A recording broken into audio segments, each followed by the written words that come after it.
Stefan Collignon is the International Chief Economist at Centro Europa Ricerche and joins us live now from Paris. A very good morning to you. Thanks very much indeed for joining us. If Mr. Trichet has done a good job, what are you expecting from Mario Draghi? What should be his #1 priority tomorrow? I think it's a fortunate event that Mario Draghi becomes president, given that Italy is really the next hurdle for the euro area to take. The situation is very unstable in Italy and the Berlusconi government, and it is a good thing to have someone at the helm of the ECB who knows Italy from inside as much as knowing the impact that Italy could have on the outside. So just how critical is Italy at the moment, and what more can the ECB do to bring those yields down? We've got the 5-year Italian yield now at a record level today. Well, there are really two things. The main problem is political. The main problem is Berlusconi must go. We need a government that has the trust of other European leaders as well as the capital markets.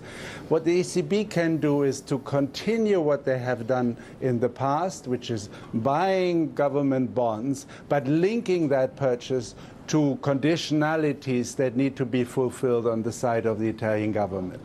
Draghi, of course, has got a difficult road to walk down. On one hand, you've got austerity policies that kill growth. On the other, you've got debt bailouts that invite moral hazard. Is that a circle that can be squared?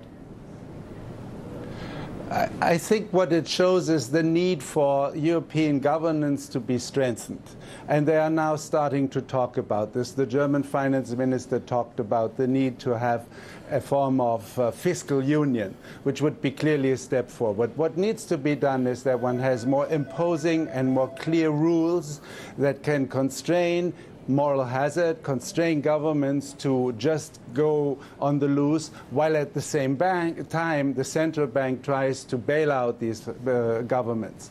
What we need is, on the one hand, liquidity in the market. We need to reassure the markets, but we also need the fiscal discipline. And the present system of governance is not really working in that way. Well, we can see on the screen there we've got the Italian bond yields, the 10-year, the 5-year and the 2-year, all rising quite substantially. What do you think the ECB could do? Could it set a limit on Italian and Spanish yields? Would that be possible? I don't think they should or could do this explicitly, but who knows? Inside the ruling circles of the ECB, they may have some ideas of what the objectives should be. Yes, let's not forget the ECB has bent the rules before.